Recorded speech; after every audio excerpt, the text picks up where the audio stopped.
FSC రాసిన పత్రిక 6వ అధ్యాయం 10వ వచనం నుండి 12వ వచనం ప్రకారం పోరాడమనుంది. దాని అర్థం ఏంటి? ఏం పోరాడమనుంది? మన ఎఫ్ఎస్సి పత్రిక 6వ అధ్యాయం చూసినట్లయితే దాంట్లో సర్వాంగ కవచాల గురించి మాట్లాడినట్టు ఉంది. మీరు పోరాడవలసినది రక్త మాంసాలతో కాదు. అంటే రక్త మాంసం మనకున్నాయి, జంతువులకు ఉన్నాయి. మనం జంతువులతో పోరాడం. మన ఫైటింగ్ అంతా ఇప్పుడు ఇంకో మనిషితోటే. అది ఆడ మనిషి అయినా కానీ మగ మనిషి అయినా కానీ వారితో మీరు ఫైట్ చేయొద్దు.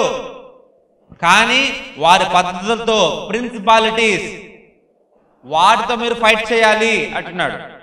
ఖచ్చితంగా ఫైట్ చేయాలని ప్రతి ఒక్క క్రైస్తవుడు సర్వాంగ కవచం ధరించుకొని ప్రతి ఒక్క క్రైస్తవుడు పోరాడాల్సిందే.